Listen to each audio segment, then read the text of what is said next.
Eleanor Winthrop Kane once believed her husband's silver watch had sunk to the bottom of the ocean the same night he did, 7 years ago. But at the lavish gala hosted by her own maritime empire, she spotted it gleaming on the wrist of a single father wearing a navy dress uniform. Nolan Greer was not wealthy, not famous, and had no desire to set foot inside her billion-dollar world. When Eleanor coldly demanded to know why he possessed a dead man's keepsake, Nolan simply looked at her and said, "Because your husband gave it to me before he disappeared." If you love hidden family secrets, emotional twists, and buried truths finally brought to light, hit that subscribe button right now.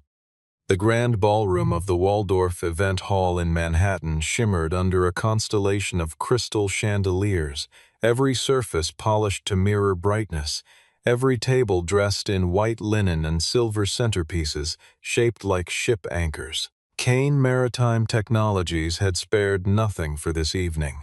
A carefully orchestrated showcase designed to announce a Veterans Family Support Fund, while simultaneously unveiling a new naval technology contract worth hundreds of millions of dollars.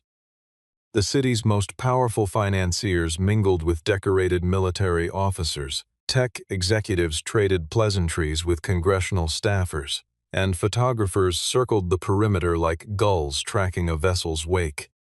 At the center of it all stood a towering display of deep-sea rescue equipment, gleaming prototypes encased in glass, each one bearing the Kane Maritime logo in brushed titanium. The company had transformed itself in the 7 years since the death of its co-founder, Everett Kane, evolving from a respected but mid-tier maritime engineering firm into a defense technology powerhouse valued at over $12 billion. And every inch of this gala was designed to remind the world that Kane Maritime was no longer grieving but thriving. Eleanor Winthrop Kane entered through a private corridor reserved for executives, flanked by 2 assistants carrying tablets and a publicist murmuring last-minute briefing points into her ear. She wore a midnight blue gown tailored to architectural precision, her silver hair swept into an elegant knot, and her expression carried the kind of controlled stillness that media outlets had long described as regal detachment.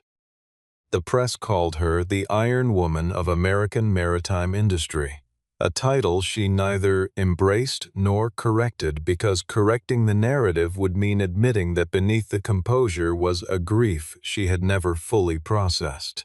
She had taken over the company 3 months after Everett's death at sea, inheriting a boardroom that doubted her and a grief counselor she never called back, and she had answered both with 17-hour workdays and a relentless expansion strategy that silenced every skeptic within 2 fiscal quarters.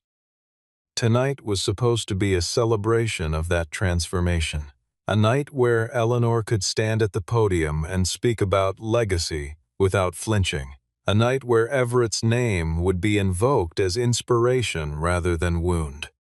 Nolan Greer stood near the rescue equipment display, a quiet figure in his navy dress whites among a small group of veterans and military family members who had been invited as honorary guests. He was not looking for attention and did not seek conversation beyond polite nods when someone passed by, his posture straight but relaxed, the kind of man who had learned long ago that silence was often more useful than speech. He had driven down from Norfolk, Virginia that morning, left his daughter with a trusted neighbor, and arrived at the gala with nothing more than his uniform, his military identification, and the silver watch on his left wrist. The invitation had come through a veterans outreach coordinator, and Nolan had almost declined it until he saw the name on the letterhead and realized that the universe, or perhaps something more deliberate, had finally arranged the meeting he had spent 7 years both dreading and waiting for. He did not know Eleanor personally, had never spoken to her, had never attempted to contact her through any channel, but he knew her face from the news coverage that followed Everett's death, and he knew that the watch on his wrist belonged to a story she had never been told. Eleanor moved through the crowd with practiced grace, shaking hands, exchanging brief words with investors and board members, her smile calibrated to project warmth without vulnerability. She was 3 steps from the rescue display when her gaze dropped to Nolan's left wrist, and the world around her went silent. The watch was unmistakable, a custom-made silver timepiece with a brushed face and hand-engraved Roman numerals, the kind that could not be replicated because it had been designed by a Geneva artisan who made only 12 pieces a year. But it was not the design that stopped her cold, it was the engraving she knew was on the back, 2 initials and a phrase that Everett had chosen on their 10th wedding anniversary. EC followed by the words, "The tide always returns." She had been told that the watch went down with Everett when his research vessel suffered a catastrophic equipment failure off the coast of Nova Scotia, that it was lost along with the man who wore it, sealed beneath hundreds of feet of black Atlantic water. And yet here it was, catching the light on the wrist of a stranger in a Navy uniform, as impossible and undeniable as a ghost walking through the front door. Eleanor stood frozen between the music and the chandelier light, her breath suspended somewhere between recognition and disbelief, and when she finally spoke, her voice came out colder than she intended, thin and sharp as a blade drawn across glass. "Where did you get that watch?" Nolan did not flinch. He turned to face Eleanor fully, and she could see in his eyes that he recognized her instantly, that he had known this moment would come the second he walked into the ballroom.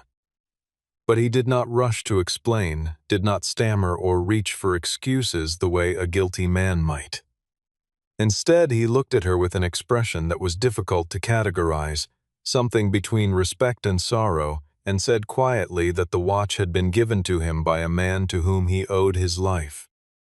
Eleanor felt the answer land like a door being closed rather than opened, and in her mind, the response was not an explanation but an evasion, a careful deflection that told her nothing about how a dead man's most personal possession had ended up on a living stranger's arm.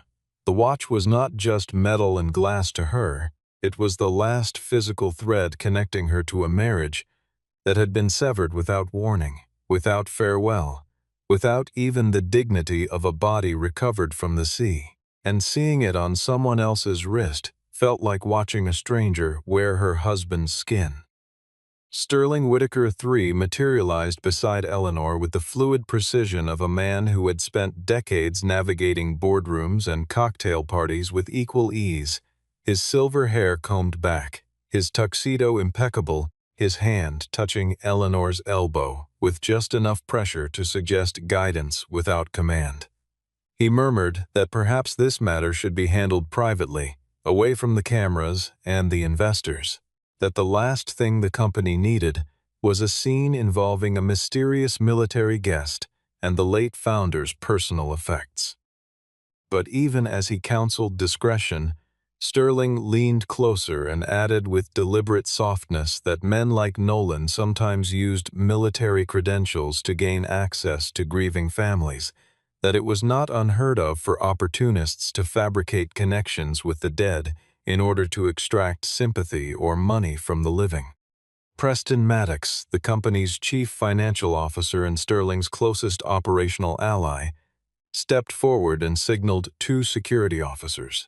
He suggested, in a tone wrapped in corporate politeness, that Nolan accompany them to a private room for identity verification, a standard precaution for any unvetted guest in possession of company-related property. Nolan did not resist, but when Preston reached toward the watch, Nolan pulled his wrist back with a calm finality that made the security officers hesitate. He said he would go willingly, answer any question they wanted, but the watch stayed on his wrist. Then he looked past Preston directly at Eleanor and said something that lodged itself in her mind like a splinter. "I promised I would only hand it over when you were ready to hear the full truth."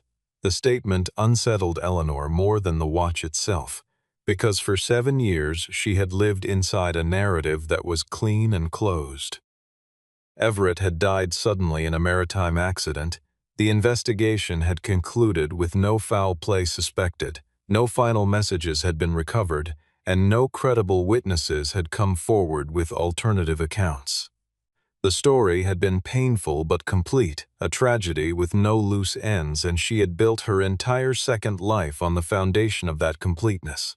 Now a stranger in a Navy uniform was suggesting that the foundation had cracks she had never been allowed to see.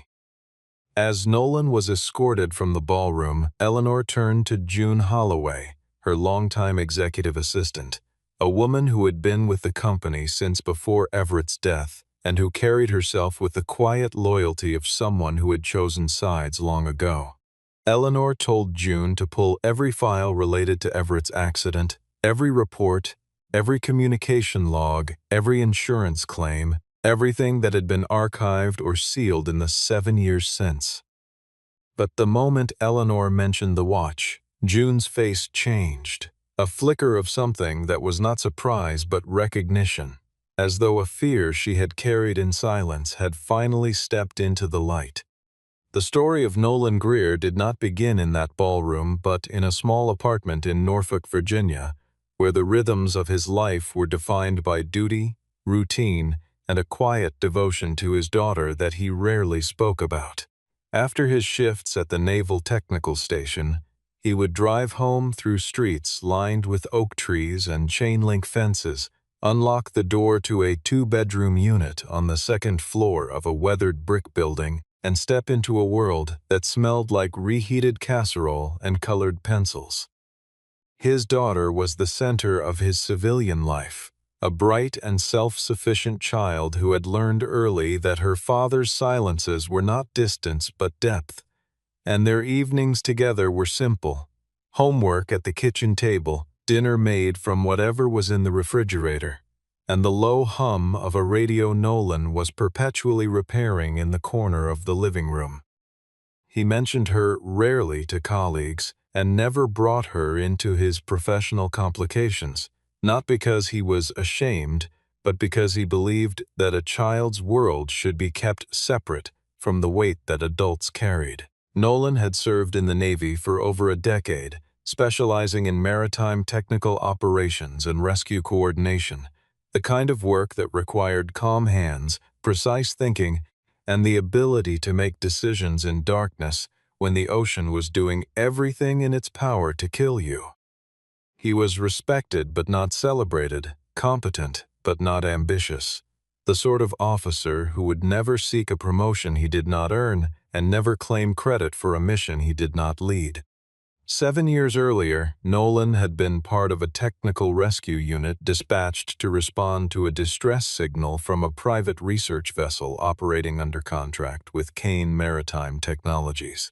The night had been brutal, winds exceeding 40 knots, visibility near zero, the kind of weather that turned the Atlantic into a churning wall of black water and white noise. When Nolan's team reached the vessel, they found it listing badly, its engine room flooded, its communications array damaged beyond repair, and on that injured but conscious and clutching a waterproof case to his chest was Everett Kane. Everett was not merely a victim of mechanical failure, he was a man in the middle of something far more dangerous than a storm. He told Nolan, in fragments between waves of pain from a gash on his forearm caused by a falling equipment panel, that he had been trying to extract a data set from the company's classified internal servers, evidence that someone on the board of directors was using defense contracts to launder money through a network of shell corporations disguised as maritime consulting firms. Everett had discovered the scheme 6 months earlier, but had been unable to bring it to the board, because the people responsible were the board, and he could not bring it to Eleanor because she did not yet hold the authority to act on it without being overruled and removed. He had planned to deliver the evidence to an independent auditor, but the voyage had gone wrong. The equipment failure was too convenient, and he suspected that someone had sabotaged the vessel to prevent him from reaching shore with what he knew. In the lurching cabin of the rescue boat, with salt water streaming down the walls and the deck rolling beneath them, Everett unclasped the silver watch from his wrist and pressed it into Nolan's hand. He explained that the watch contained a micro-compartment behind the back plate, inside which was a series of encrypted codes that would unlock a hidden digital archive containing every piece of evidence he had gathered. But Everett made Nolan swear an oath that felt more like a burden than a gift. "Do not give this to Eleanor now. Do not seek her out. Do not try to be a hero. Wait until she begins to question the official story on her own. Because if she receives this before she has consolidated power within the company, the board will use her grief against her, call her emotionally compromised, strip her of her inheritance rights, and bury the truth along with his reputation." Nolan had kept that promise for 7 years, through the birth and growth of his daughter, through the death of his wife from an illness that left him a single father, through promotions he did not seek, and nights when he sat alone in his apartment staring at the watch and wondering whether loyalty to a dead man's wishes was wisdom or cowardice. He had followed the news about Kane Maritime, watched Eleanor rise from grieving widow to feared CEO, and waited for the sign that Everett had described, the moment when Eleanor's own instincts would begin to rebel against the story she had been fed. Eleanor returned to her private office after the gala ended, the noise of the evening still ringing faintly in her ears as she closed the heavy door behind her and stood alone in the silence. She opened the bottom drawer of her desk where she kept a small mahogany box that she had not touched in over a year, the box that held what remained of Everett's personal effects: his wedding ring, returned by the Coast Guard investigation team, a photograph taken on their honeymoon in the Greek islands, 3 handwritten letters he had written her during an early business trip to Singapore, and a gap where the watch should have been but never was. She had asked about the watch once, in those raw first weeks after the funeral, and Sterling had told her gently that the recovery team had been unable to locate it, that the ocean floor at that depth was effectively a vault that never opened, and that she should find peace in the things she still had rather than grieving for the things the sea had taken. She had accepted that answer because she had no energy to challenge it, because Sterling had been the steady hand that guided her through the transition, because the alternative, that the watch had not sunk at all, that someone had lied about it, opened doors she was not ready to walk through. But 7 years of running a company had changed Eleanor in ways that grief alone never could. She had developed an instinct for deception that operated below conscious thought, a sense for when numbers did not add up, when smiles lasted a fraction too long, when explanations were too smooth to be spontaneous. And now that instinct was firing on every cylinder because the image of Nolan holding the watch refused to resolve into any narrative that matched what she had been told. She sat in the dim light of her office and replayed the years since Everett's death, the boardroom battles, the strategic pivots, the late nights when she had forced herself to stop thinking about what might have been, and for the first time she allowed herself to notice the pattern she had been trained to ignore. Sterling had always been the one who told her to move forward. Sterling had always been the one who discouraged questions about the accident. Sterling had always positioned himself as the protector of her peace, when in reality he might have been the architect of her ignorance. June Holloway appeared in the doorway, carrying a folder she had retrieved from the company's archive room. Her hands were not quite steady, and when she spoke, her voice had the careful cadence of someone choosing each word as though it were a step across thin ice. June admitted that before Everett's final voyage, he had requested a private meeting with Eleanor, a meeting that had been scheduled, confirmed, and then canceled at the last moment by Sterling Whitaker, who cited unspecified security concerns. June had known about the cancellation at the time, but had been too intimidated by Sterling's authority and too uncertain of her own standing to raise the issue. And in the chaos that followed Everett's death, the detail had been buried beneath 1,000 more urgent crises. Eleanor listened without interrupting, her face perfectly still, but inside, something was shifting, a tectonic movement of understanding that rearranged the landscape of everything she thought she knew. Why had Sterling always wanted her to forget the accident? Why had Everett's final personnel file been sealed by the board rather than shared with his widow? Why had a watch reported as lost at sea turned up on the wrist of a Navy officer who claimed to have received it from Everett himself? At the end of the evening, Eleanor picked up her phone and called the security team. She told them to release Nolan Greer immediately and to arrange a private meeting with him at her office the following morning. And when she spoke to him by phone, brief and direct, she did not ask as a CEO interrogating a subordinate. She asked as a wife who had been robbed of her last goodbye. "Did my husband mention me?" Nolan arrived at Kane Maritime headquarters the next morning under a sky heavy with gray clouds that pressed against the Manhattan skyline like a ceiling slowly lowering. Sterling and Preston were already in the executive corridor, and both attempted to intercept the meeting, Sterling arguing smoothly that allowing an unvetted outsider access to the CEO's private office set a dangerous precedent, Preston adding that the company's legal team should be present for any conversation involving the late founder's personal property. Eleanor dismissed them both with a single sentence, telling them the meeting was not a corporate matter but a personal one, and that she did not require their counsel on how to grieve. The door closed behind Nolan, and for a long moment they simply looked at each other across the wide mahogany desk, two strangers connected by a dead man's last act of trust. Nolan spoke carefully but without hesitation. He told Eleanor that Everett had not abandoned her, had not hidden assets, had not lived a double life, despite what certain internal reports had subtly implied over the years. The truth was the opposite. Everett had spent the final months of his life investigating a corruption network embedded within the company he had helped build, a system in which defense contract revenues were being siphoned through fictitious consulting agreements and redirected to entities controlled by senior board members. Everett had known that exposing the scheme would require more than evidence. It would require that Eleanor hold unchallenged authority within the company, because without that authority, the board would simply vote to discredit the findings, remove Eleanor from her position, and rewrite the narrative to make Everett the villain, rather than the whistleblower. That was why he had chosen to hide the evidence inside the watch and entrust it to someone outside the system entirely.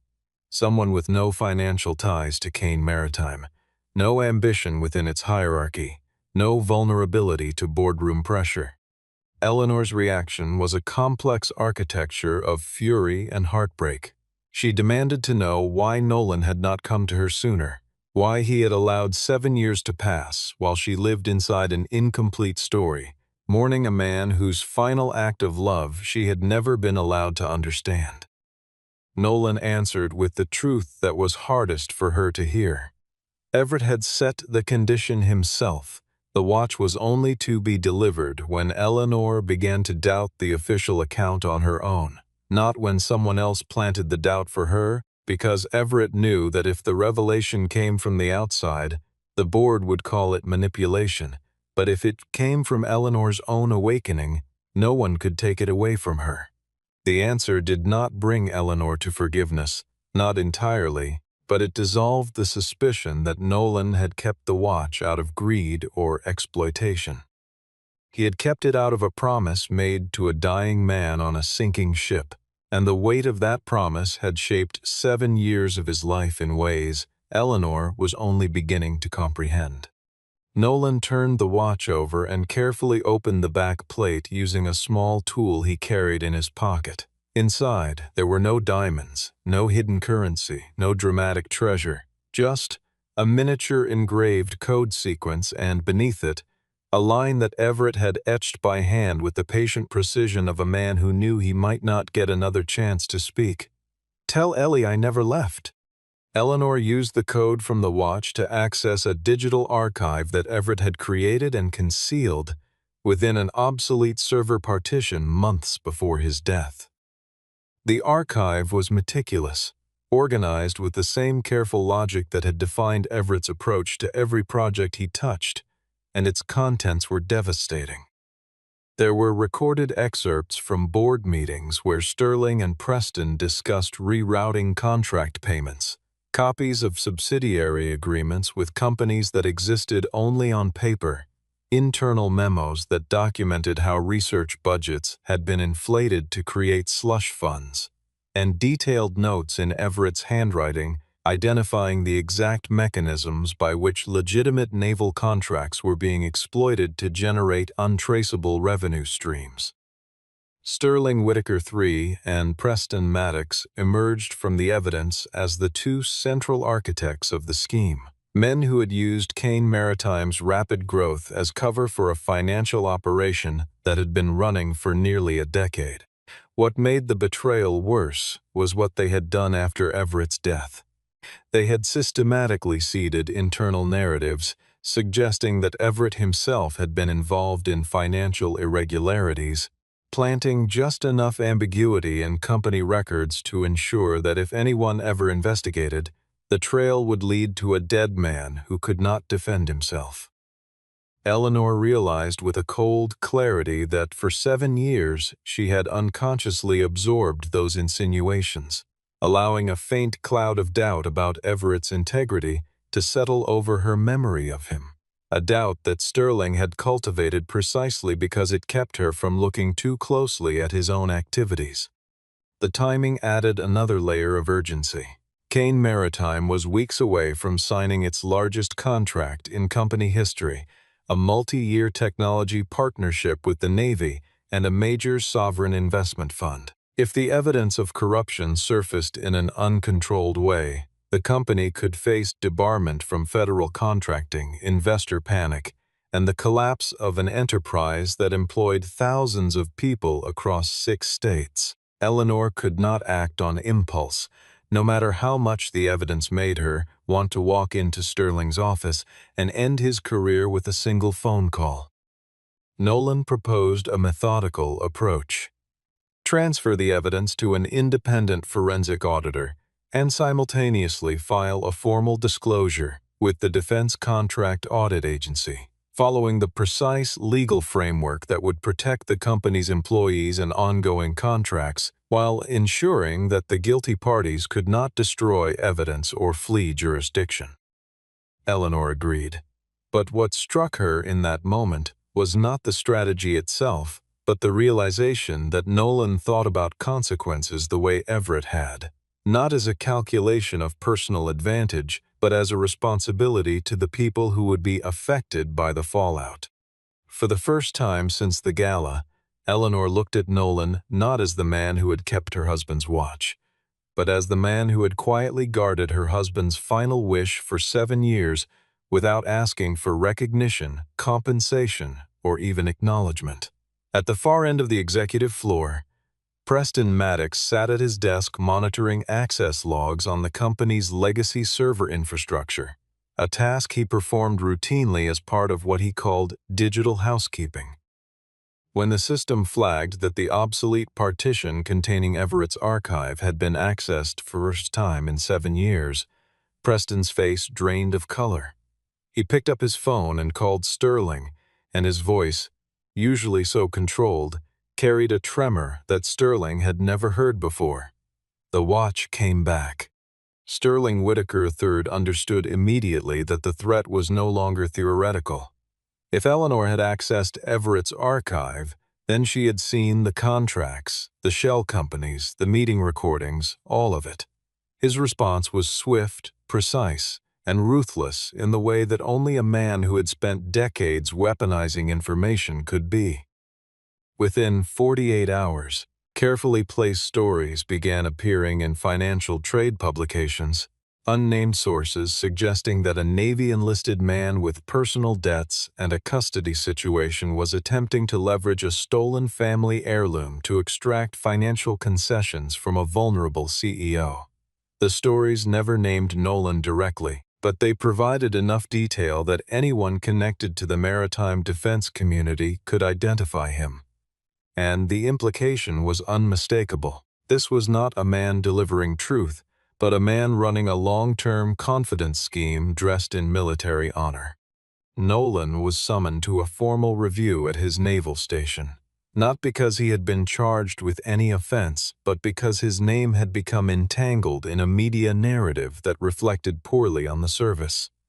The review board found no evidence of wrongdoing, but the damage was done in subtler ways. Colleagues who once trusted him now regarded him with careful distance. Superiors who had respected his quiet competence now treated him with the wary politeness reserved for liabilities.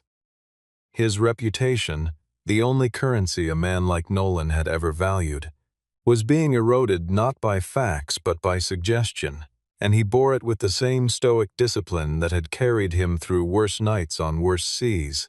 Though the injustice of it settled in his chest like a stone, he could not cough free. Eleanor, reading the planted stories from the quiet of her office, felt the old habits of doubt begin to reassemble themselves. She was a woman who had survived in a world of sharks by trusting data over emotion, and Sterling knew exactly how to exploit that instinct. He appeared in her office with a posture of concerned mentorship, reminding her that Everett had always been too trusting, that his greatest weakness had been his willingness to believe in people who did not deserve it, and that she had spent 7 years proving she was stronger than that weakness. The implication was clear. Trusting Nolan was repeating Everett's mistake. But the architecture of Sterling's manipulation had one crack he had not anticipated: June Holloway.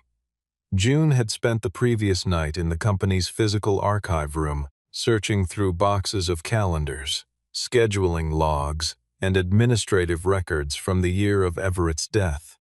What she found was a page from Sterling's personal schedule showing that on the day of Everett's last voyage, Sterling had not been in a security briefing as he had claimed for 7 years. He had been on the company's coastal facility, the same facility from which Everett's research vessel had departed that evening. The canceled meeting between Everett and Eleanor had not been a precaution. It had been an intervention, Sterling ensuring that Everett could not warn his wife before boarding a ship that was never meant to bring him back safely. June delivered the calendar page to Eleanor without commentary, and Eleanor studied it for a long time before looking up. She understood now that if she continued to doubt Nolan, Sterling would win not by proving innocence but by running out the clock, burying evidence under procedural delays and media noise until the truth became old news that no one cared to investigate. Eleanor made her decision with the same cold clarity that had built her empire. She publicly invited Nolan to attend the next board meeting as a material witness regarding the legacy and estate of Everett Kane. The invitation was formal, documented, and copied to every member of the board, making it impossible for Sterling to block without revealing his own desperation.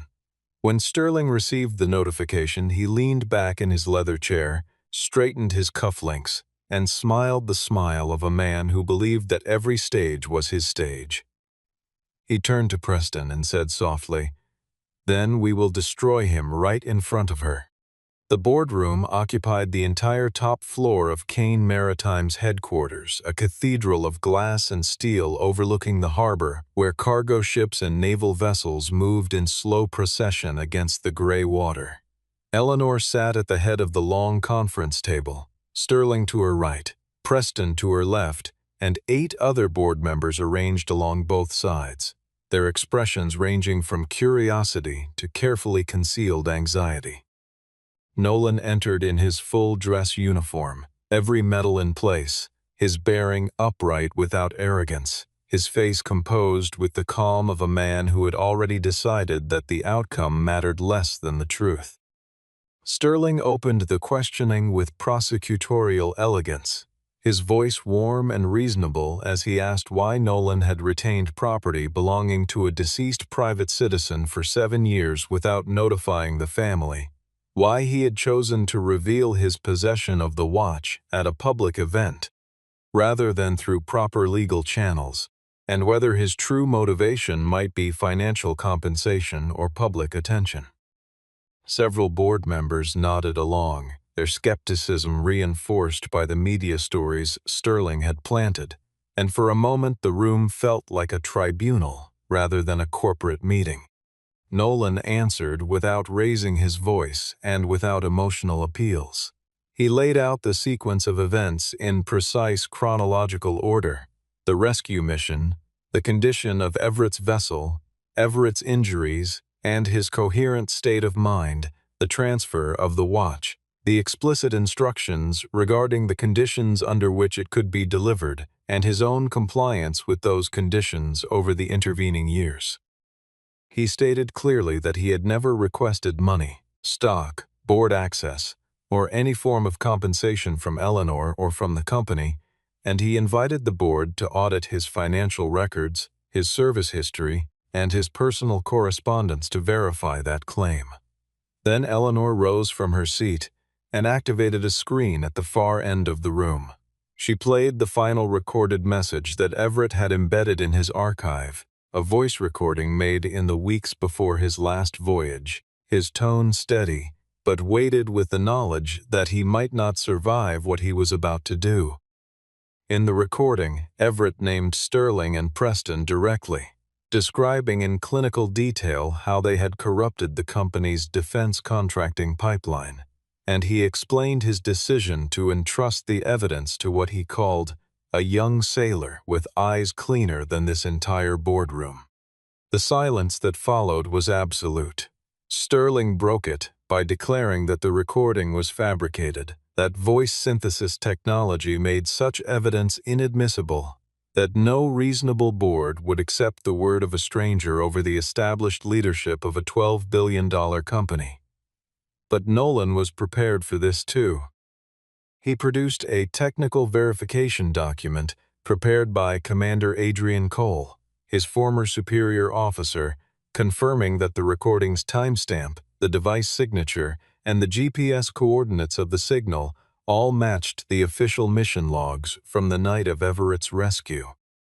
The metadata could not have been fabricated without access to classified naval records that neither Nolan nor Eleanor possessed, which meant the recording was either genuine or the entire United States Navy's record-keeping system had been compromised. A possibility so absurd that even Sterling's allies on the board shifted uncomfortably in their seats. But the most devastating revelation was not the recording itself. Eleanor opened a sealed document from Everett's estate file, a governance clause embedded in his original co-founder agreement that had been overlooked during the succession process because Sterling's legal team had classified it as obsolete. The clause stated that if evidence emerged demonstrating that board members had concealed material facts about the circumstances of a founder's death, the surviving spouse held the unilateral right to invoke an emergency governance override, suspending the voting privileges and executive authority of any implicated directors pending the completion of an independent investigation. Everett had written the clause years before his death, during the early days of the company, when the partnership agreements were being drafted, and he had inserted it quietly, almost prophetically, as though he had always known that the people closest to power were the ones most likely to abuse it. Eleanor looked directly at Sterling, and when she spoke, her voice carried not the trembling fury of a wronged woman, but the measured authority of a CEO who had finally reclaimed the full truth of her own story. She said, "For 7 years you told me to let go of the past. It turns out you were just afraid the past could speak." Eleanor formally invoked the governance override clause. Sterling Whitaker III and Preston Maddox were immediately suspended from all executive functions and removed from active board participation pending the results of a forensic audit conducted by an independent firm with no prior relationship to Kane Maritime. Their access credentials were revoked before they left the building, Their personal files were secured by corporate counsel, and the accounts associated with the shell companies identified in Everett's archive were frozen through emergency judicial orders obtained that same afternoon. Sterling attempted one final maneuver in the hallway outside the boardroom, warning Eleanor that transparency would crater the company's stock price, that investors would flee, that the contracts she had spent years building would evaporate overnight. Eleanor stopped walking, turned to face him, and said that a company could survive the truth but could not survive forever on lies, that the employees who had built Kane Maritime deserved a foundation that would not collapse the moment someone asked the wrong question. It was the moment she stopped being the CEO who had inherited her husband's empire and became the leader who was willing to burn away its rot to save what was real underneath. Nolan held the watch out to Eleanor across the boardroom table after the other members had filed out in stunned silence. Eleanor looked at it for a long time, but did not take it immediately. She told Nolan that Everett had given him the watch because he trusted him, and she would not dishonor that trust by reclaiming it like a possession being returned after a loan. Nolan said quietly that his promise had been fulfilled, that the watch had served its purpose, that it no longer needed a guardian. Eleanor took the watch then, turned it over, and opened a second compartment that Nolan had never accessed, a space so small it could hold only a single folded slip of paper, thinner than a postage stamp. On it, in Everett's cramped handwriting, were the words, "Ellie, if you are reading this, it means you have lived strong enough to hear the truth. I am sorry for leaving you alone this long." Eleanor did not collapse or cry out or make any of the dramatic gestures that the moment might have warranted in a lesser story. She simply went very still, the way the ocean goes still in the moment between storms, and then she folded the paper back into its compartment and closed the watch with a soft click. After 7 years, for the first time, she whispered his name the way she used to say it at home, not Everett but the private name that belonged only to their marriage. Then she straightened her shoulders, called her legal team, and issued 3 directives in rapid succession. Begin the public audit. Clear Everett's name from every internal report that had questioned his integrity, and restore Nolan Greer's professional reputation through a formal statement from the company acknowledging his role in preserving evidence critical to corporate governance. The news broke across financial wires within hours. Everett Kane had not been a man with hidden agendas or secret accounts. He had been a founder who died trying to protect his company from the people who were supposed to protect it. Sterling Whitaker III and Preston Maddox faced federal investigation for fraud, money laundering, and obstruction, their decades of carefully constructed respectability unraveling thread by thread as forensic accountants traced the full extent of the shell company network.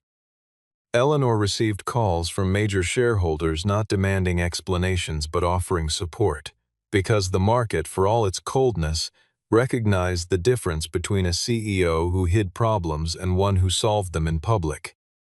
Kane Maritime's stock dipped for 3 days and then began to climb, driven by a wave of institutional confidence in Eleanor's willingness to prioritize integrity over image. Nolan did not accept the substantial financial reward that Eleanor's team offered him. He made only one request: that Kane Maritime fulfill the promise it had made at the gala, the Veterans Family Support Fund, but that it be run with full transparency, with independent oversight, and with no use as a public relations vehicle. Eleanor agreed, and she named the fund after Everett, but added a subtitle honoring the unnamed service members who had helped the truth survive when institutions had failed to protect it. It was not a grand gesture designed for cameras. It was a quiet correction of a debt that had gone unpaid for 7 years. In the final hours of a long day, Eleanor drove alone to the harbor where Everett had departed on his last voyage. The pier was empty except for the gulls and the slow rhythm of water against concrete pilings. She stood at the edge and held the watch against her chest for several minutes, feeling the weight of it, the impossible smallness of an object that had carried so much meaning across so many years. Then she turned and walked to where Nolan stood waiting beside his car, having driven down at her request without asking why. She held the watch out to him one more time. Not because it belonged to him, but because she wanted him to carry it to the fund's inauguration ceremony, as a symbol that the promise Everett had extracted from a young sailor on a sinking ship had been honored in full. Nolan took it, looked out across the harbor where the light was turning gold against the water, and said softly, "He did not disappear, ma'am. He just waited for the right person to find the truth." Eleanor smiled through tears she no longer tried to hide, no longer the CEO imprisoned by an unfinished past, but a woman who had finally heard the goodbye her husband had spent 7 years trying to deliver.